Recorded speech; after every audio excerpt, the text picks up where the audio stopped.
Hey, I'm Jerry Hirschfeld, and this is another episode of Beyond the Blue.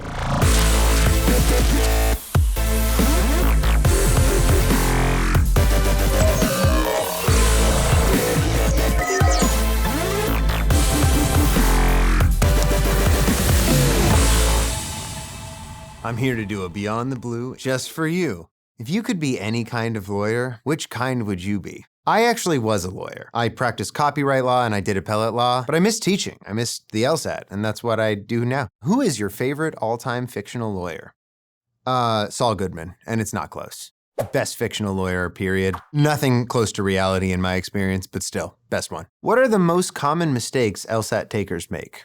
I think 1, they take the test before they're ready.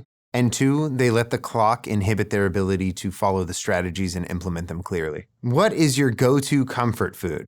Tortilla chips and salsa? Chips and salsa. I don't know why I said tortilla chips and salsa. Chips and salsa by day, ice cream by night. How can I set a realistic score based on my target law schools? Well, I think you should research the law school's average LSAT and kind of base it on that. But I also think that the reality is a lot of us want to go to the school that our LSAT score allows us to get into and not the other way around. So I think a realistic goal score is more based on how much improvement can I realistically get in each of these sections? Can I go up by 5 points per section? Can I go up by 10? And that's going to be based on just drilling it and practicing it and having an untimed test to base it against. You also produce music. Which song would you say best encapsulates the feeling of taking the LSAT? I would say, what's that Simon Garfunkel song? Hello, Darkness, My Old Friend? I'm blanking on the name of it. The song that goes, Hello, Darkness, My Old Friend. Sound of Silence! I knew that. I was testing you. Do you have a hidden talent? And then it assumes that the answer is yes, because it has a follow-up question of what is it? Like, what if the answer is no? You can't answer, then yes. Do you want me to do juggling? I can juggle. What's the best piece of advice you ever received? It was this. If you're hungry, eat. If you're tired, sleep.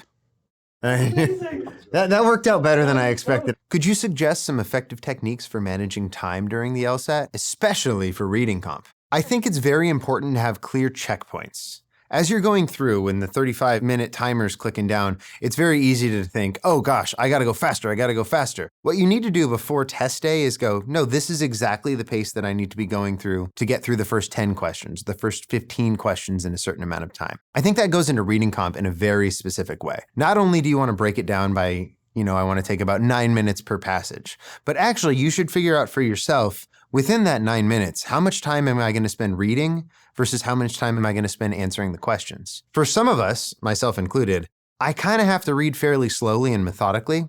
Other people are able to read a little bit faster, so you're going to want that breakdown for yourself.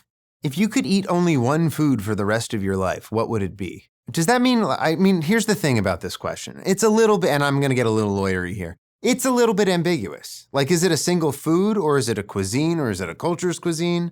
Like, is pasta a food? Is pasta a food and I can kind of change the sauce? Because that's cheating.